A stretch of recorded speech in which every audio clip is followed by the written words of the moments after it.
Rahul Reddy.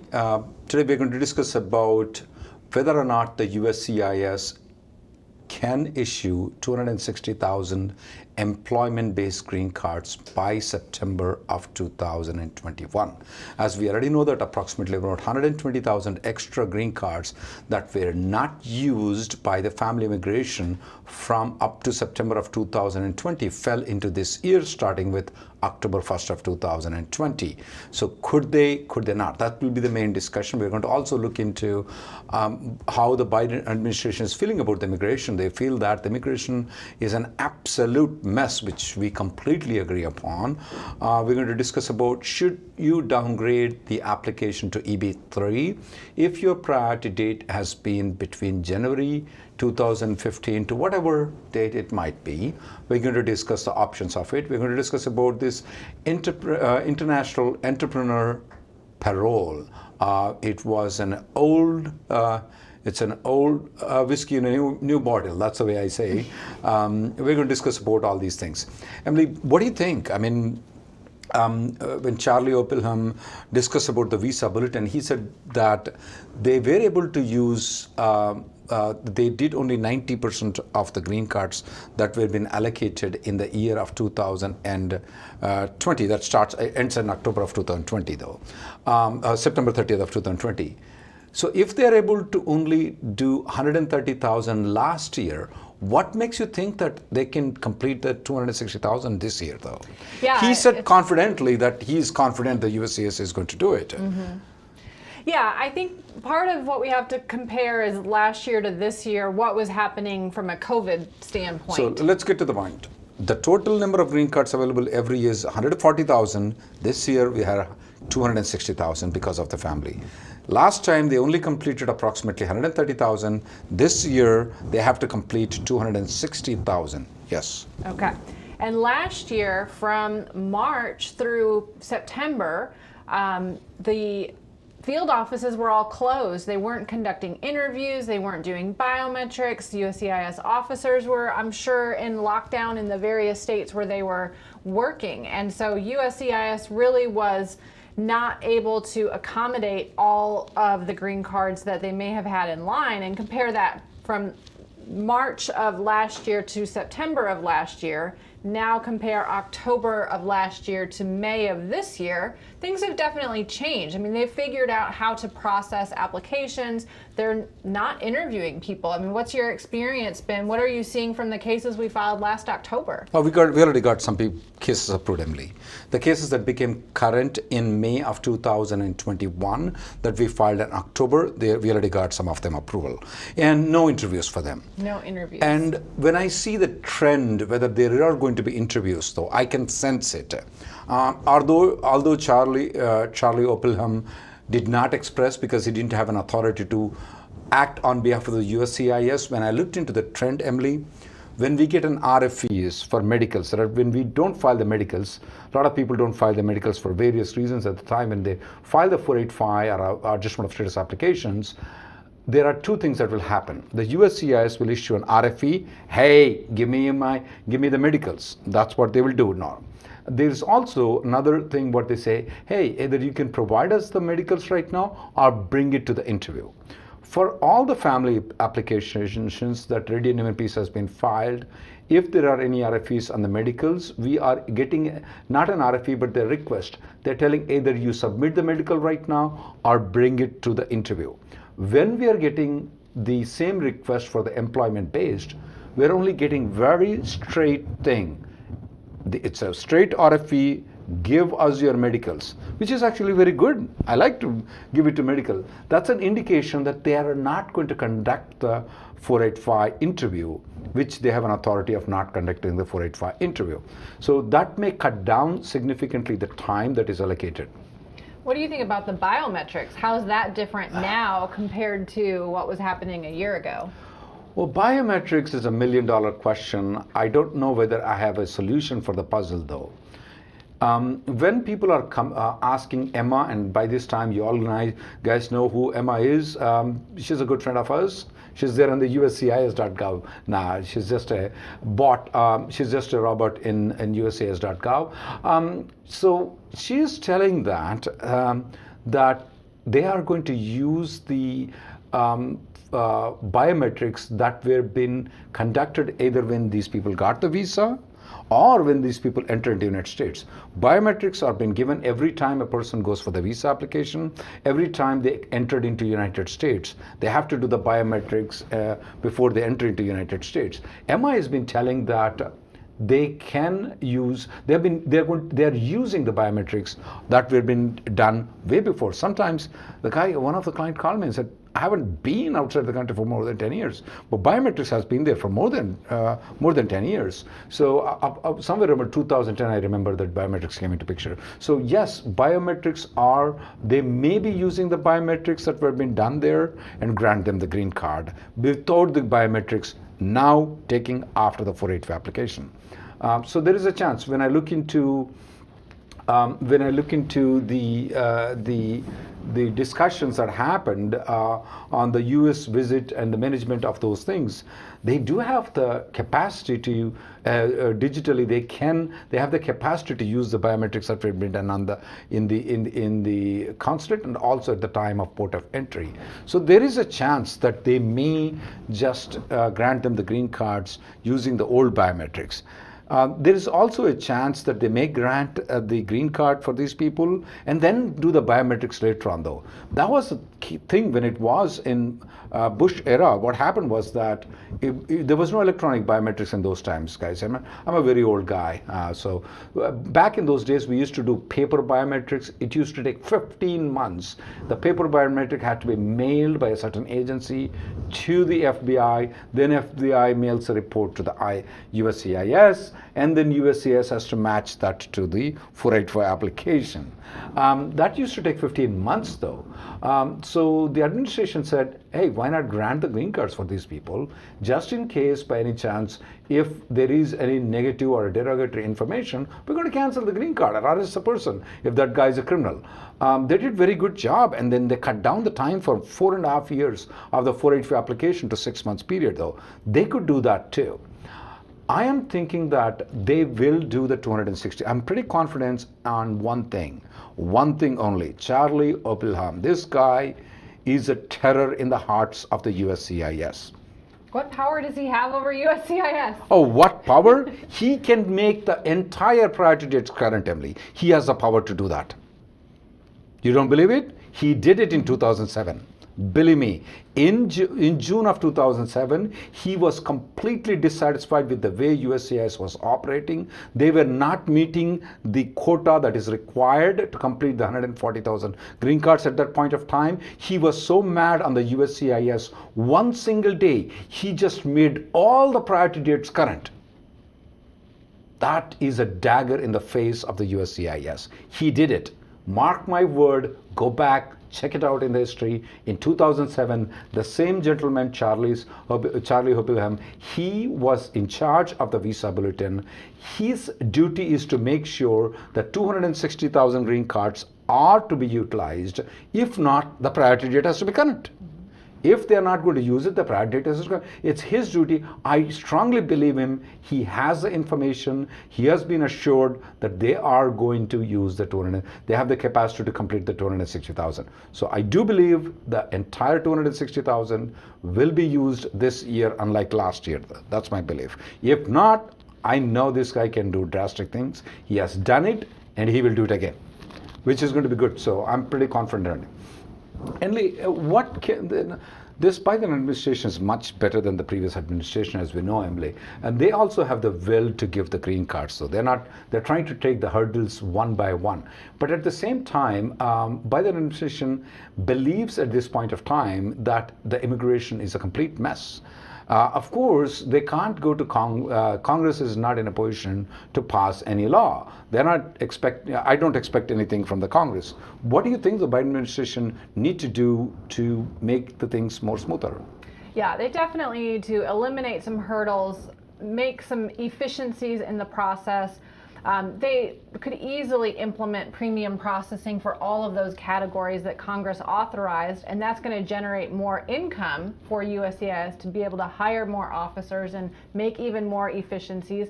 There was an announcement today We're in 2021, and they said, finally, if you need to reschedule your biometrics appointment because you're not going to be available that day, now you can do it by phone. Before, we had to check a box on the form and mail it off to Virginia, and then months would go by before you get rescheduled. Or you get your entire thing canceled, right, because you didn't attend the biometrics. Yeah, so that's one minor thing. I think they need to fix the USCIS customer service, this idea that you call in and then you have to wait 12 days to be called back by a supervisor, and then you don't get the call, or it comes at 8 o'clock at night and you miss it and you have to start all over again. That's been a mess. Let's see, what else? The biometrics, we need to eliminate that for H4s and L2s and the I-539 application, which that's coming down the pipeline shortly here. So there's progress being made, but I think it's going to take months, if not years, to unravel everything that Trump, I'll just put all this red tape everywhere. They could issue the 2-year EADs for the 485 application. They could waive the 485 interviews for the employment-based immigration, like what it used to be, only do conduct randomly, or for those people who, some of those people will have criminal history or some people like that, they should conduct the 485 interview for those people. Those are the steps that can be taken. Maybe they need to increase the staff also, as you said, to improve the efficiencies. Digitalize the systems, much better thing. Maybe allow people to file the online applications, which they did it for B2 extensions and F1s and H4s. Maybe they should do it for EAD and advanced parole also. That will avoid a lot of mailing and certain other things.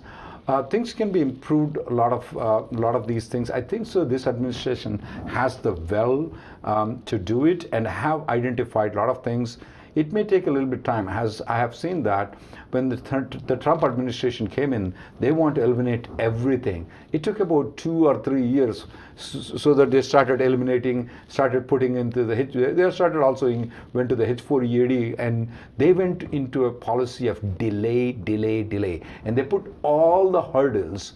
Delay, what I call is delay of justice is denying the justice. So they tried to do it in that way because they couldn't get anything passed in the Congress. This administration is the other way around. I've seen them, they've issued a notification. Oh, if your H-1B is denied in 2018, come and apply under these certain categories. Apply again, we are going to adjudicate the application. I mean, I've never seen that kind of administration before. Yes, they have a will. I think so they're going to do it. We just need to identify what the problems are and give it to them, and then that's going to be a good thing. $1 billion question, Emily. If my priority date is 2015, December 2015 in AB2, should I downgrade right now or wait for the priority date to be filed to file the downgrade at that point of time? Previously, you said, no, wait until the priority date becomes current. Mm-hmm. Yeah, obviously you can go either way with it. The downside of doing the downgrade now is if that date does not become current in October, then you've spent that extra money and done all of these extra things in order to get that I-140 approved when it wasn't necessary. That's really the only downside. The benefits of doing it now is you're going to avoid the October rush. We know there's going to be a ton of filings again in the month of October. USCIS really did not have things in place to prepare for it last year. I don't expect it to be much better this year. It's taking them 3-4 months just to give a receipt notice for an I-140. And so processing times will be better if you file that right now. I think if you file the I-140 now and then submit the premium processing upgrade, you're probably more likely to be able to get the approval in premium processing these days. So there are some benefits to doing it now. You get that I-140 locked in place, and then when you file your 485, that's all you have left to worry about. You don't have to be running to your employer to get tax returns for the last 5, 6, 7 years and trying to get the I-140 documentation in addition to getting you and your family members documentation.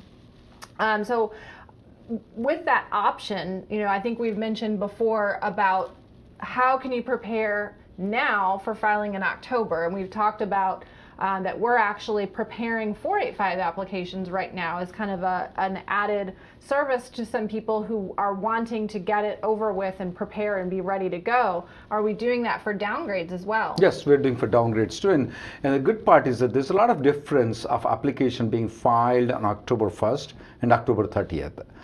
Believe me, Emily, that just the receipt notices timing difference between October 1st and October 30th is almost like 3 months difference though. And then we have the biometrics difference, EAD difference, all the difference. So it may be better to prepare everything ready and keep it. Now, with regards to the expected priority date, it's, you know, a lot of people are asking why your expected priority date, the way you are guessing and Emily is guessing, why is that you guys can't agree on something, Emily? Why can't we guess a proper priority date? Can you explain? Yeah, because there's so many moving parts, and the biggest moving part that we cannot predict is how many people are going to downgrade. We don't even know how many people downgraded in October of last year.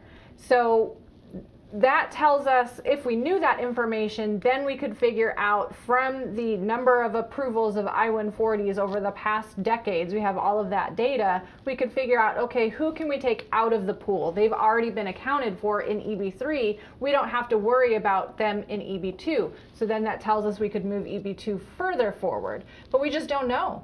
I think that's the biggest problem. And the other thing is that with regards to how many other country people are going to apply in EB1, EB2, and EB3. For example, we pointed out that approximately 120,000 green cards came from last year to this year. This time, Charlie Oppenheim said that from October of 2021, we should be expecting at least 135,000, if not more. I'm adding that though. So the question that comes is that how many of these green cards will go to Indians depends upon how many other country people are going to apply. And we won't know them because they can apply the I-140 and 485 immediately. Unlike the Indians where we know where the priority dates are, we don't know their priority dates. They could have just got the labor certification right now and they can just file the 485 immediately. Their dates are current. So imagine this, it's like this. You are invited for a party, but you're in the standby. So we are on the standby. We don't know if the other people come in, you're not allowed in. If nobody else is there, the leftovers will be given to Indians. And that's practically to a smaller extent to Chinese nationals. So how many people are going to attend the wedding or the party, we don't know. So if we know since we don't know how many other country nationals are going to come to this particular party, we can't estimate the leftovers. So that's another reason why the guessing game is very hard. It may go up, it may go down. If you look into our video in August of 2020, Emily estimated that it's going to be 2011. I estimated it to be 2013. We were way off. The priority date was January 1st, 2015 for EB3. Did we ever estimated EB3 to be advanced than EB2? No, none of us did it. And most of people did not. So it's very hard to estimate. Then comes the question that if you are not prepared for it, Emily, what happened was that until 2015, a lot of the Indian nationals that I roam around with, oh yeah, they were expecting the green card. They came. The people who came, who applied the green card after on 2015 or 2016, 2017, 18, they are not even thinking that they'll get the green card. They're like, what? I just applied this one only to get the H1B extension, H4 EAD. There's something called green card. Oh, what, dummy, you don't know this? Yeah, you can get the green card. And it's very surprising. They're unable to digest it that they can get the priority date current. Of course, people like Emily said that it's going to take 108 years. I was one of them too. It's going to take 100 plus years for people to get it current, especially for these people who filed after 2018. Now everything changed. You guys stay, for those people whose priority dates you're waiting, you guys can say thanks to COVID though, but because of that, the priority dates are moved. I'm not telling, but you guys can tell it. Yeah, who estimated COVID is going to come? Who estimated family immigration is not going to be used? Never. When I've been practicing for 25 years, there was never a COVID. There's never a not using of the family immigration. That was never there. That came in only in 2020 and 2021. So yes, priority dates are expected to move, but it will be guessing game. We both might be wrong, everybody might be wrong, we might be right, we don't know yet. If we are right, don't just say that we are right, it's just we've gone wrong a lot of times. It's just the estimate this time has become right. Let's go with Charlie. He said 120,000 came this year. Priority dates moved 4.5 years for EB3. 135,000 are coming next year. You do the guessing game. We both are not math students. We are law students. You know that we are not good in math. You do your math.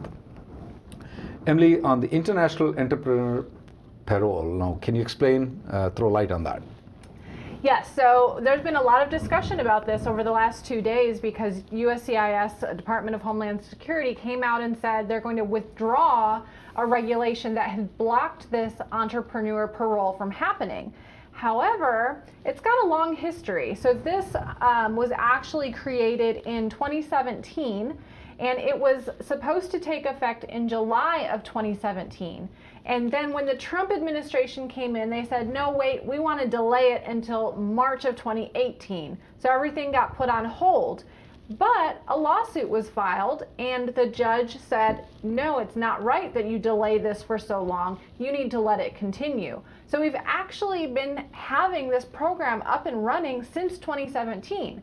So it's not a new program, but the fact that now it is not trying to be delayed and we're allowed to continue using it has made it popular for people to discuss right now. So what is it? It is a way for someone to get into the United States through parole, meaning advance permission to enter the US, if they are investing in a startup and owning at least 10% of a startup, and they have a rapid potential for growth for employing US workers, they can get a parole for 2.5 years and then extend it for another 2.5 years. Their spouse and kids can also get advance parole to come in to stay with their spouse, and then the spouse can apply for an EAD once in the US. Now there's a lot of very specific requirements to qualify for this. Just because you're an investor in a startup does not mean you're qualified for it. So number one, you have to own at least 10% of the startup, and they consider a startup to be formed within the last 5 years. The difficulty is you have to have at least $250,000 invested, but not you doing the investing. You need to have other qualified investors investing at least $250,000. To be qualified, they have to either be a US citizen or a permanent resident, or they could be some sort of venture capital firm that's based in the US and majority owned by US citizens and permanent residents. So once you cross all of those hurdles, then you can be eligible for this parole. Who could possibly benefit? It's likely to be people who don't qualify for an e-visa because there's no treaty between the US and their country. The downside is it does not provide a permanent or long-term path. It's just for 5 years, and you're not eligible to adjust your status through the green card process. You're not eligible to change status to some other type of visa. You'd have to exit the country and either consular process your green card or obtain a new visa stamp from the consulate in order to come back in. So it's kind of a temporary measure that might help some people to be able to start and run their business while they're waiting for the rest of the green card process or eligibility for another visa type. Question that came from Pujita. Her wages are about $20,000 less over the 5 years. Her priority date is in 2015. Do you think so there will be a problem in downgrading from EB2 to EB3? If your company's profits are above the deficiency of the salary that you have, typically there should not be any problem in the downgrading of the application. That may be another, so if the immigration lawyer looks into the income tax returns of the company and look into the W-2 form of the company though, they would be able to evaluate it very clearly whether or not it will be a problem in downgrading. So it's better that these things should be taken care right now rather than when the priority date becomes current, which may be in September of 2021 for you. So it would be better that you get the evaluation done right now. Venkat from YouTube wants to know what happens to the unused EB1, 2, or 3 visas from the rest of the world. Good question.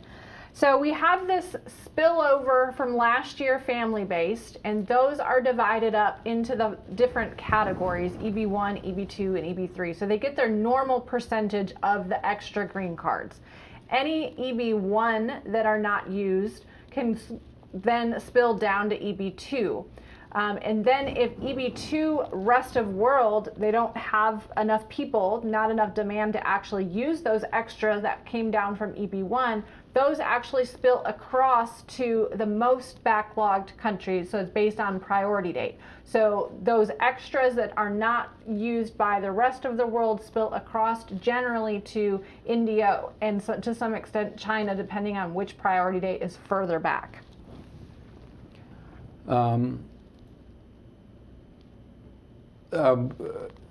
Mangesh has this question. If we receive the EAD approvals for the primary and dependent, can the dependent stay without a job? Absolutely. They are under no obligation to do the job. Dependents do not need to be on the job even though they received an EAD. Absolutely not needed. You know, in some of the cases, we even file for 6-year-old EADs because they have tough time in getting the Social Security. So we just get them the EAD. So the clients ask us, why do you have to get the EAD for the kid? Hey, first, we are not charging you any money. Second, there's no filing fees. So just give us the pictures. We'll get an EAD for your 6-year-old kid, and you can just file a 485 application for him so that he can get the EAD and you can get the Social Security. And the guy says, okay, I'm not paying the fees. I'm just giving them the pictures. Okay, they get it. So yeah, absolutely not required that dependents need to work. VJ from YouTube wants to know if an H4 can use the green card EAD to work while the primary applicant's I-140 is still pending. So this is a situation where you filed the I-140 and 485 together. Both are still pending, and everybody gets their EAD, and the H4 spouse decides to use that green card EAD to work. So technically, yes, they can do that. They become married to the adjustment of status. That means if the I-140 does get denied, that denial is going to trigger the 485 to be denied. That denial is going to put the H4 spouse out of status because they're no longer in H4. So there's some risk there. You may want to consider upgrading that pending I-140 to premium processing to get the approval before you make that jump for the spouse to use the green card EAD. Woody has this question. Once I get an EAD, can I change job and work in a different location site? When you say change the job, I'm assuming that you mean to say change the employer. Can you, if your I-140 is approved and if it's been more than 180 days that the 485 has been filed, yes, you can change the job. You can work in a different location. You are not subject to the MSA rules. You can work in a different location.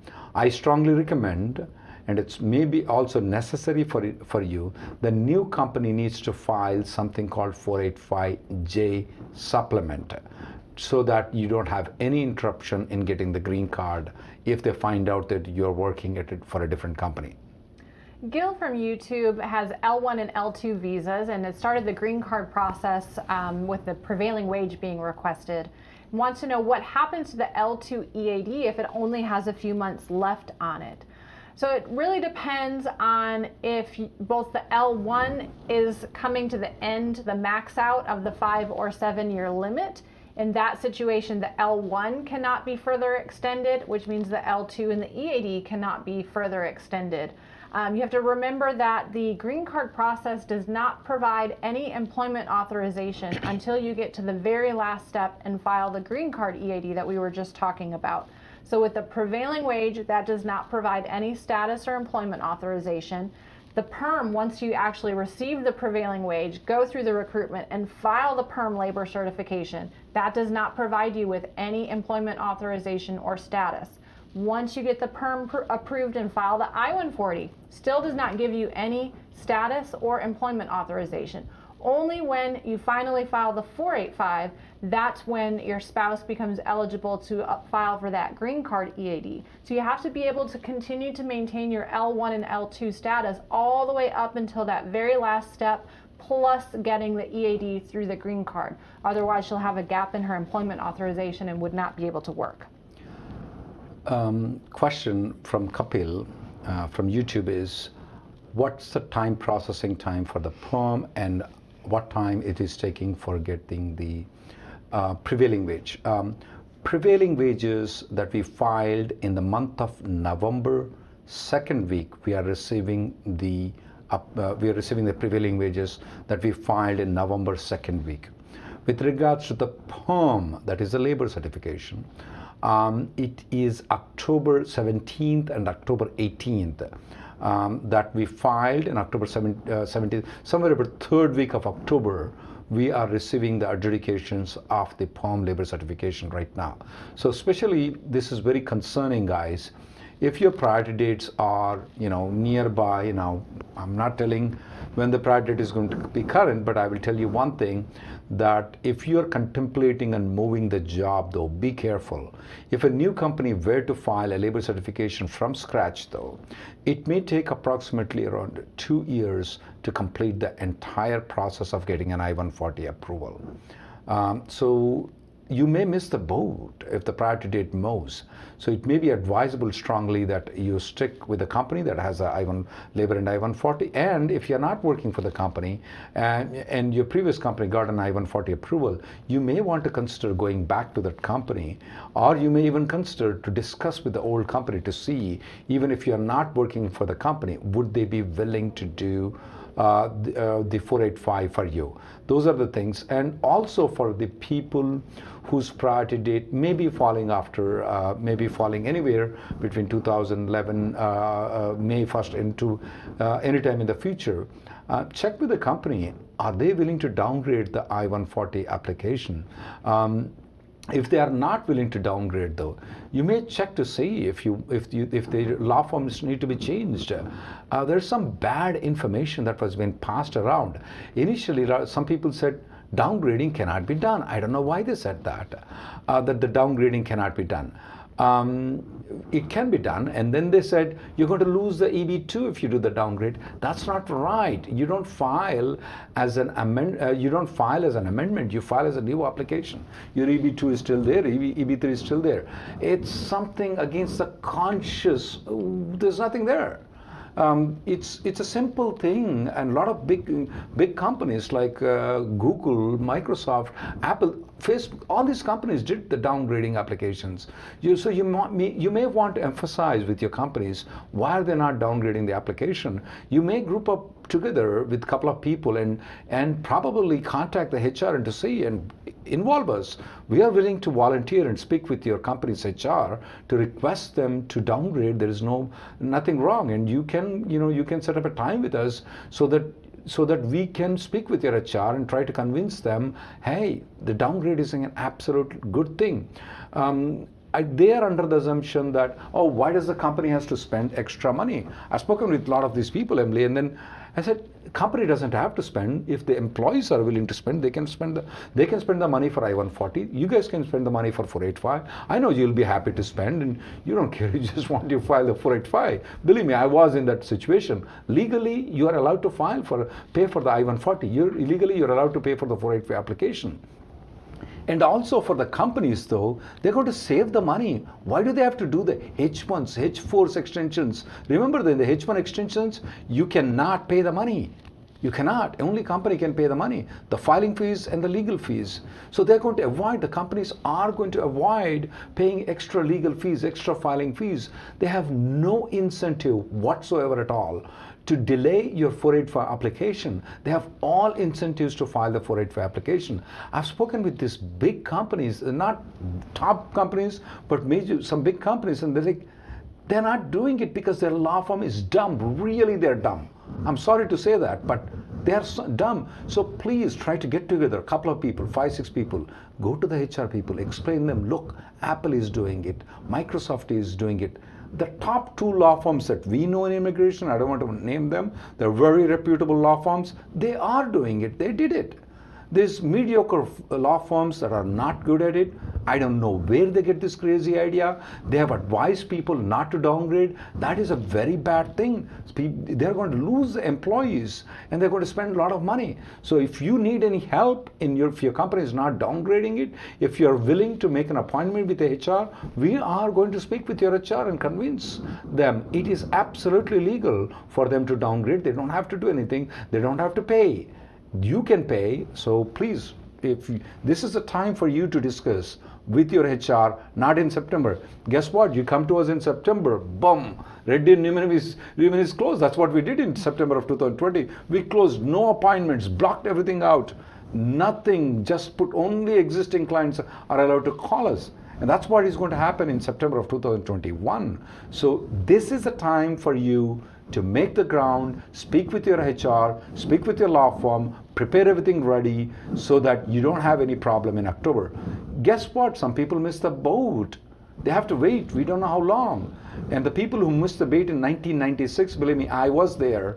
I luckily got in May of 1996. The priority date backlogged in May, actually June of 1996. I got in May of 1996. So after that, it got backlogged. It took a while. The window of opportunity opened in 2001. From 2001, there was a lot of backlog. And then it was 2007. After 2007, it was 2012. And after 2012, it was 2020. Now you got this opportunity, you lose it, you may lose it for a long period of time. So it is good time for you guys to discuss these matters with your family, with the HR, with the company, with the lawyer, to make sure that you would be able to file the 485 application in October of 2021. Now, with regards to what the priority date is, believe me, it is a guessing game. It is a guessing game, but it's better to be prepared rather than miss the boat. Mandeep from YouTube wants to know, how does the removal of the H4 biometric help employment-based green card processing? I think the best way it can help is it opens up more appointment slots for employment-based green card biometrics. So they're not wasting all of those slots on I-539 biometrics for H4 and L2s. And on top of that, really what brought about the idea of reusing biometrics came from the H4 and L2 EAD litigation. So because of that litigation, now USCIS is saying they can reuse biometrics not only from what you've done in an application support center before, but also what you did overseas when you applied for the visa. And up until this point, they've always said, no, we don't have the capability of doing that. Now, according to Emma, they can. So those are I think the 2 biggest outcomes, benefits to the green card employment-based applicants due to the H4 EAD biometrics being eliminated. Nadia has this question that her parents are on B1, B2, and the first extension has been done. Can they do the second extension though? Nadia, under the normal circumstances, I would never recommend anybody to do the second extension unless there are some medical conditions that require them to stay in United States. But this is not normal circumstances. The sky fell down. Who expected all this to happen? Things are very, very, very bad in India. There's not even oxygen in the hospitals right now. So yes, obviously, if you want to have your parents to stay for a longer period of time, you could file the second extension. While the first extension is still pending, you can still file the second extension. Make sure if they are going to stay here though, you better file the second extension. Otherwise, there are a lot of negative consequences your parents have to face. Sudarshan from YouTube's priority date is current and he already completed the biometrics, but his wife is still waiting for her biometrics. He wants to know if there will be any issues if USCIS approves his green card while his wife is still on H4. No real issues. her green card process will continue while they're completing whatever is causing the delay on her biometrics and the rest of the process. But once you receive your green card approval, she'll no longer be in H4 status. She will be in adjustment of status, which is a lawful stay waiting for the green card to be approved. VM from YouTube has this question. When you mean to say, he's asking question, downgrade for people whose priority date is nearby or expected to be current? Yes, that's what we meant when Emily was discussing about whether or not the downgrade should be done right now. We were discussing about if it is nearby current. So if it is somewhere between 2015 and 2018, I would definitely do the downgrade and keep it ready so that I don't have any surprises come September. And if by any chance EB2 moves forward, well, you know, a little bit money has been wasted. I understand that, but if I were the client, I'd be willing to bear that extra risk rather than do hodgepodge at the time in September and October of 2021.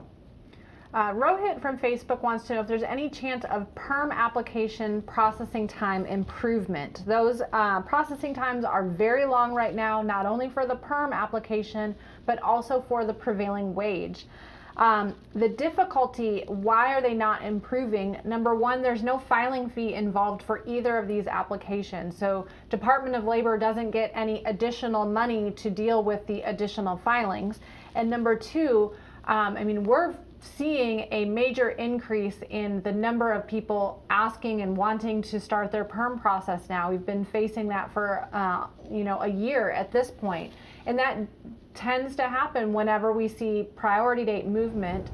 We get more people wanting to file their Perm because they are with a new employer and they need to be able to have that I-140 in place so that they can file the adjustment when the date finally does become current.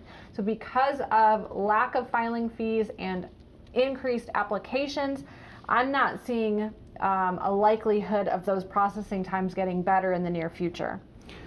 Garlapati has been asking this question a couple of times on Facebook. Can I switch between H4 EAD and GC EAD?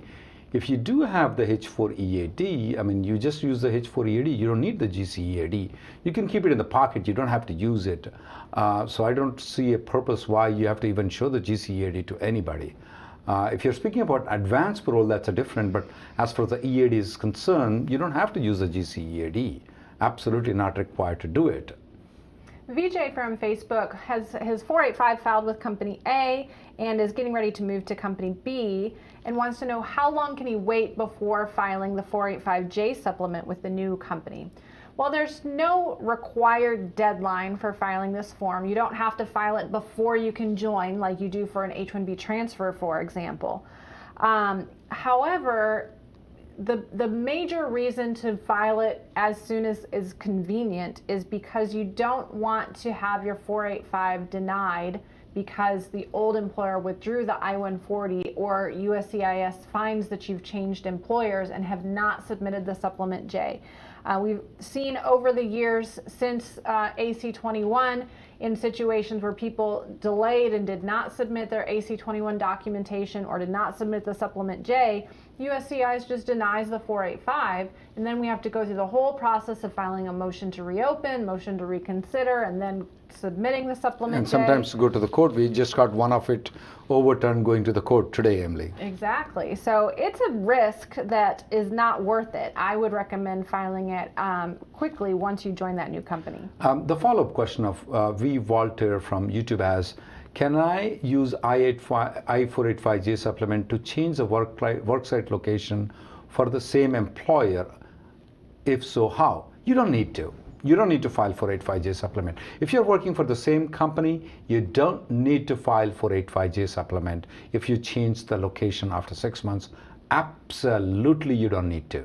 If they issue an RFE at that point of time, you can. But otherwise, unlike changing the company A to company B, if within the same company, you don't need to. Indradeep Singh from YouTube apps. I'm an EB to India as January 2013 priority date. Can I downgrade right now or should I wait for the priority date to be current? What were you doing in October of 2020? Why did not you downgrade it in 2020? That's my major question. Your priority date is January 2013. It was current in EB3. Why didn't you downgrade it? It doesn't make sense. And I don't want all the other people to become like Mr. Indrajit Singh, is that he didn't downgrade it in October. So definitely there is some problem in there, Mr. Indrajit Singh, is that why did not you downgrade? I need to know the answer first. If something that you did, you overlooked or something, yeah, you may still consider it downgrading right now, even if the prior date is not current. But my million-dollar question to you, Mr. Indrajit Singh, is why did not you do it in October of 2020?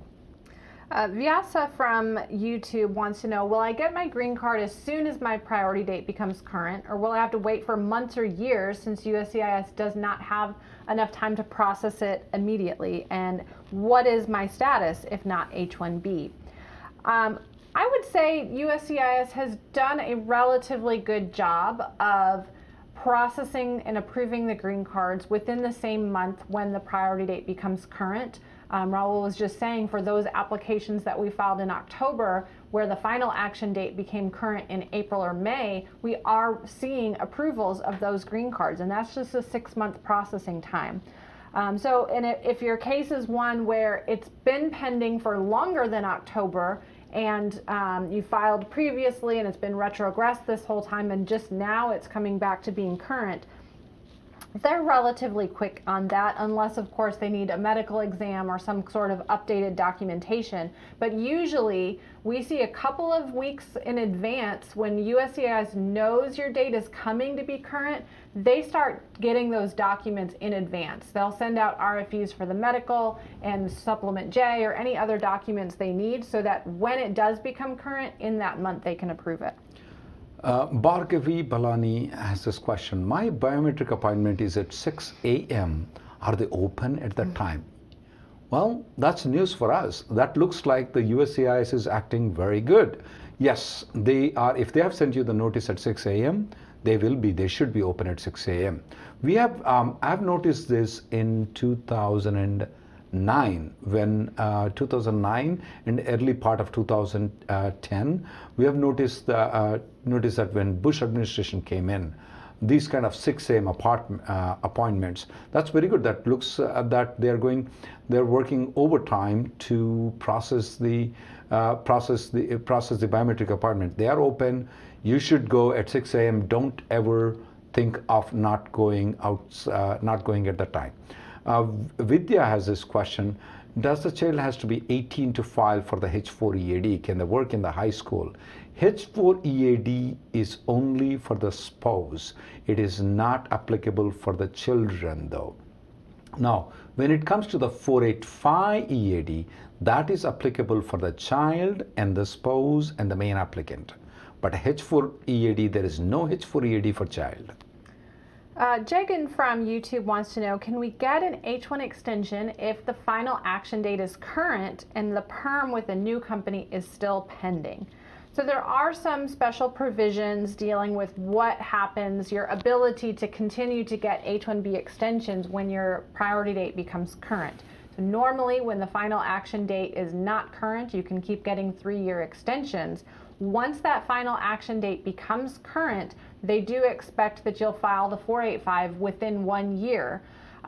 Now, your situation is one where you technically can't file the 485. Yes, the old I-140 final action date might be current, but you don't actually have a valid I-140 that you can use to file your 485 because the perm is still pending. So USCIS does recognize those situations where you cannot file the 485 within that 1-year window, and they will authorize another extension of the H-1B to allow you to complete that process and file the adjustment. Indradeep Singh has been said that he changed the employer. Unfortunately, that's the reason why his labor certification was not available at that point of time.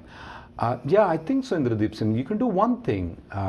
Sorry for, cursing you on that, but that's my way of expression. I feel sympathetic to you right now. You can do one thing. I mean, if I were you, I would file EB2 and EB3. You can file using the same labor certification. You can file EB2 and EB3 at the same time and keep both the things available. Now this time you have 2 tickets to heaven. Last time you didn't have any. You can use anything. EB2 goes forward, EB3 goes forward. You can do any of those things. Use the same labor certification. You can file both the things.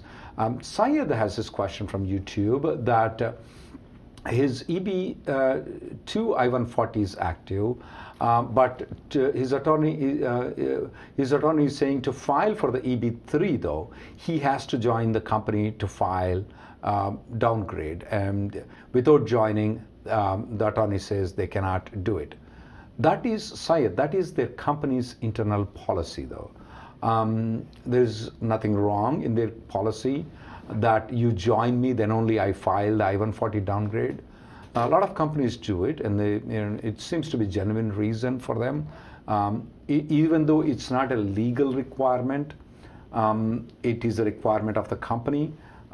So if you want to use the I-140, yeah, you may have to join them, and if they don't give you an option, you don't have much option. Lavnish from Facebook says his lawyer did not apply for the Social Security number in the I-765 application with the 485. How can I get the Social Security number and when? So once that I-765 is approved, you'll get your EAD card. That card authorizes you to apply for a Social Security number. You have to do it through the Social Security Administration rather than through the Immigration Service. People are asking questions with regards to the I-485J supplement. Sanjeev is asking, Gaikwad is asking, Sanjeev Gaikwad, whether he needs to file 2 485J supplements if he plans to do work with 2 different companies. I don't recommend that you file 2 485J supplement. If you file 1 485J supplement, that's enough. You don't have to have the second company file a 485J supplement. And you can use the EAD to work for the second employer. You don't have to inform anybody. There are chances that USCIS may issue an RFE asking your employment history. At that point of time, you can mention that you're working for both the companies, and that's not a problem. Anusha from YouTube has recently gotten the H-4 extension approved through March 2023 and got the new I-94 along with it, but does not have the visa stamp for that extension and wants to know, can I use automatic revalidation to re-enter the US if I'm going to Canada for less than 30 days? Yes, automatic revalidation allows someone who has an I-94 that's valid to go to Canada or Mexico for less than 30 days and use an expired visa and your valid I-94 to return to the US without getting the visa stamped. Now, if you go for stamping in Canada or Mexico, then you cannot use automatic revalidation to come back. But if you don't go for stamping, you can use the expired visa to come in. You have to be Canada or Mexico only. Don't go to any other countries. And it has to be for less than 30 days. So Emily, let me understand this on this automatic revalidation. Let's say I have an H-1B with company ABC, and now I'm working for H-1B with that company. Now I got a H-4 EAD from my husband, from my wife. So can I go to Mexico and come back on H-1B? I'm still working for the same ABC company. You got the H-4 change of status? Yes. Okay, and you want to come back on H1 or H1, H4? H1. On H1, Yes. do you have the I-797 of the H-1B is still valid? Still valid. not I-94 expired, is still there. I'm still working for the same company. and you have an expired visa for that. I have company. expired visa. Yeah, I don't see any reason And why can I not. go next day and come back on H4? Yeah. So that's a magic, guys, that if you do have both the approvals, H1 and H4, there are ways where you can keep switching H1 to H4 in one day. Go to Mexico, have a coffee, come back on H1B.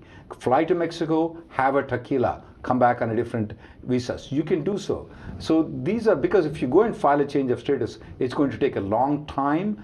We do this automatic revalidation. We advise a lot of people. We have never had any problem with automatic revalidation.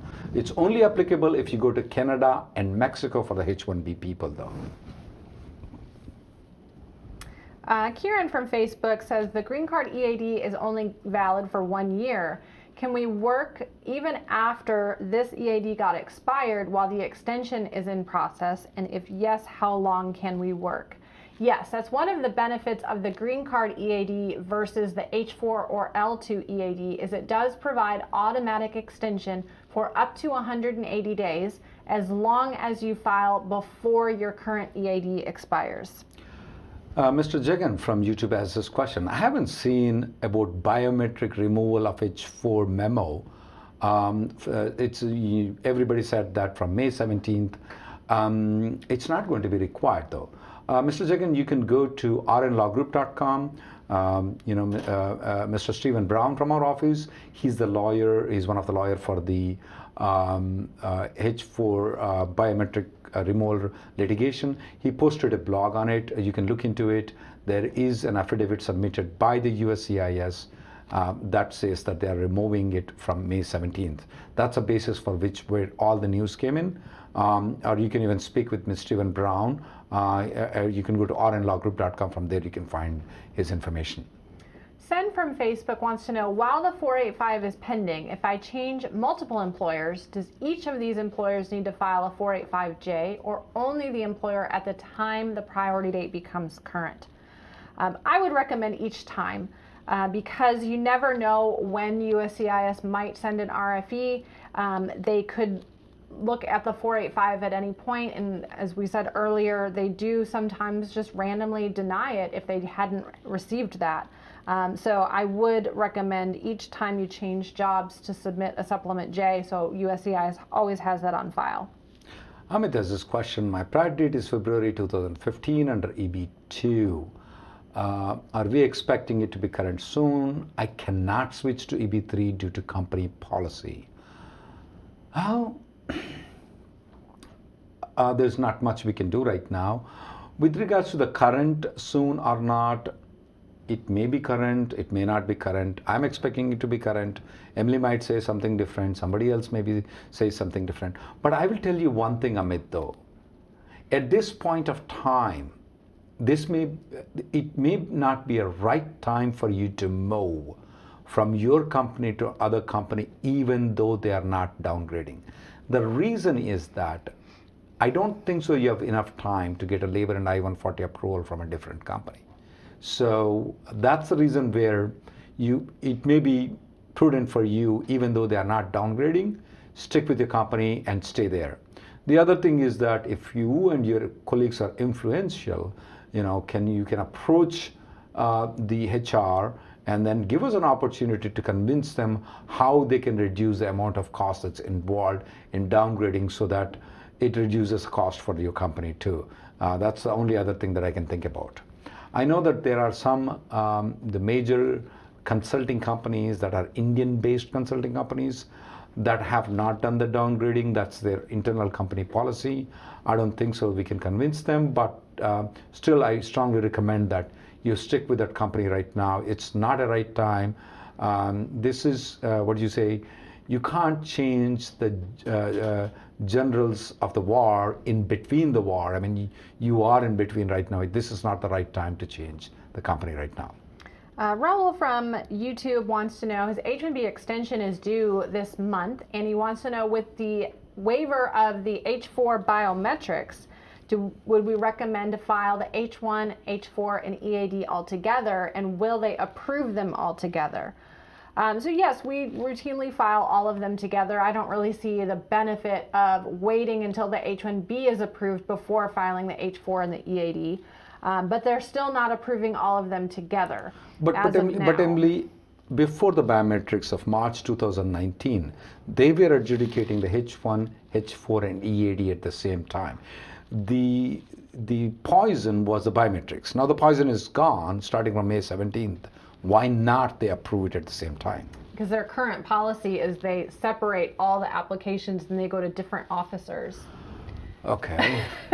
So we're working on that, but as of right now, I would not expect an extension to be filed in May to get everything approved all at the same time. I think we're about out of time for today. Thank you very much for tuning in, guys. If you want to speak with me, Emily, or any of our colleagues, you can make an appointment with rnlawgroup.com. If you want your company to prepare for I-140 application earlier, downgrading, if you want us to help you out in preparing the 485 application earlier and make it ready, you can drop an email at info@rnlawgroup.com. Thank you for tuning in.